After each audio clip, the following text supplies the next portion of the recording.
मिरजेत धार्मिक भावना दुखावल्याप्रकरणी 1 जण ताब्यात तर बेकायदेशीर जमाव प्रकरणी 13 जण ताब्यात।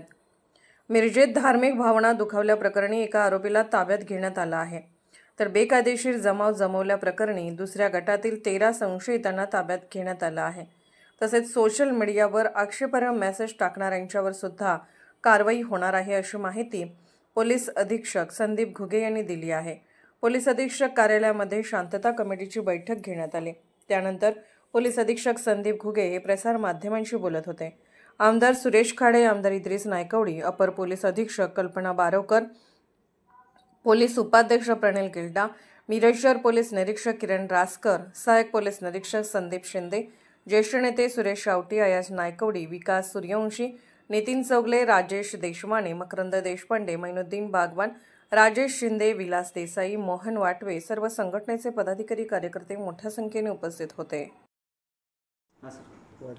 काल संध्याकाळी मिरज शहरमध्ये 2 मुलांमध्ये 2 भिन्न धर्माच्या मुलांमध्ये जो शाब्दिक वाद झालेला होता आणि धार्मिक भावना दुखवण्याचा प्रकार होता, त्या अनुषंगानं शहरमध्ये गर्दी जमा होऊन पोलीस स्टेशनकडे जो जमाव आला, त्यांच्याकडून प्रमुख मागणी होती की पोलिसांनी तात्काळ त्या ठिकाणी कारवाई करावी, गुन्हा दाखल करावा।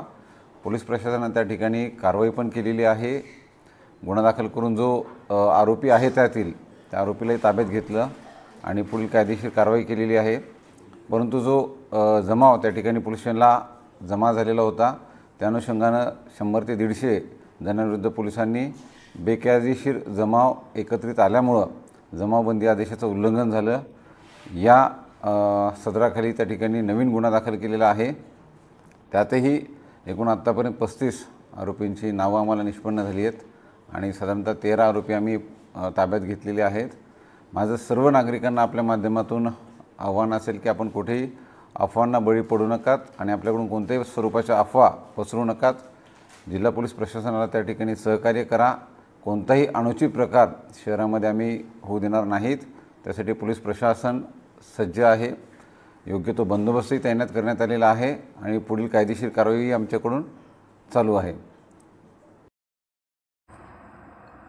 अर्धराज्य न्यूज चॅनलला लाईक करा, शेअर करा आणि सबस्क्राईब करा।